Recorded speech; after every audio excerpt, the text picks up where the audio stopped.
For centuries, Rome ruled one of the greatest empires the world had ever seen. Its armies were feared, its roads stretched across continents, and its cities were filled with wealth and power. But behind those magnificent walls, something was slowly going wrong. Enemies were gathering. The economy was weakening. Political leaders were fighting for power. And eventually, the empire that seemed impossible to defeat would begin to collapse. This is the story of the fall of Rome. For centuries, Rome ruled one of the greatest empires the world had ever seen. Its armies were feared, its roads stretched across continents, and its cities were filled with wealth and power. But behind those magnificent walls, something was slowly going wrong. At its height, the Roman Empire stretched across much of Europe, North Africa, and the Middle East. From the streets of Rome to distant frontier forts, Roman soldiers protected a vast network of cities, roads, bridges, and ports. Rome was more than a military power. It was a civilization. Its engineers built extraordinary roads and aqueducts. Its architects constructed massive arenas and temples. Its laws influenced generations of governments, and its army was one of the most disciplined military forces of the ancient world. For ordinary people living inside the empire, Rome could seem almost unstoppable. But maintaining such a massive empire came at an enormous cost. Thousands of soldiers needed to be paid. Frontiers needed to be defended. Roads and cities needed constant maintenance. And emperors needed enormous amounts of money to keep everything running. As the centuries passed, Rome began facing problems that could not be solved by military strength alone. By the 3rd century AD, Rome entered a period of serious political crisis. Emperors were frequently overthrown.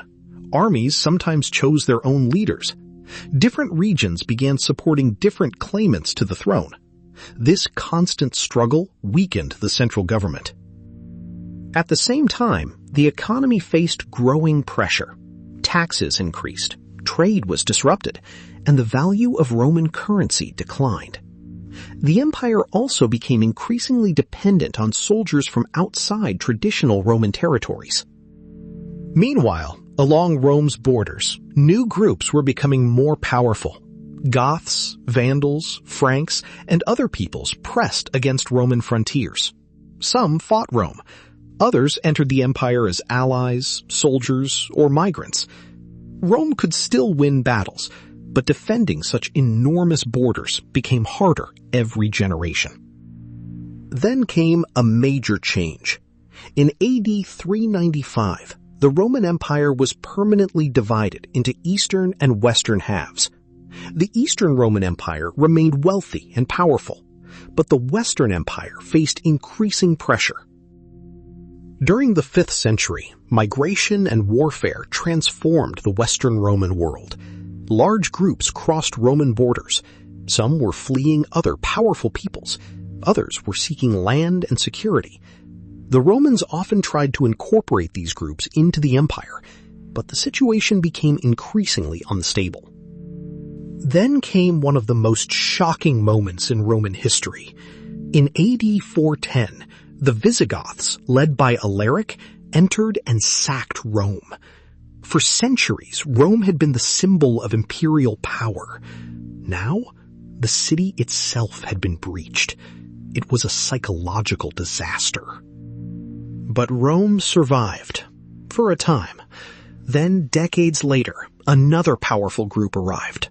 The Vandals captured and sacked Rome in AD 455. The Western Empire was losing territory. Its armies were struggling. Its political leaders were divided. And emperors became increasingly dependent on powerful military commanders. Then, in AD 476, Odoacer removed the young Western Roman Emperor Romulus Augustulus. The traditional date of the fall of the Western Roman Empire had arrived. But there was something surprising about Rome's fall. The Roman Empire did not simply disappear overnight. The Eastern Roman Empire continued for nearly another 1,000 years. Its people still considered themselves Roman. Roman laws survived. Roman culture survived. Christianity became deeply connected with the political and cultural world that followed, and many former Roman territories continued using Roman roads, cities, languages, and legal traditions. So, what actually happened? The Western Roman Empire gradually transformed. Its political institutions weakened. Local rulers became more powerful. New kingdoms emerged across former Roman territory. The world was changing. The Roman Empire was not simply destroyed. It was transformed. The old imperial system gave way to a new political landscape, and from the ruins of the Western Empire, a new Europe would slowly emerge.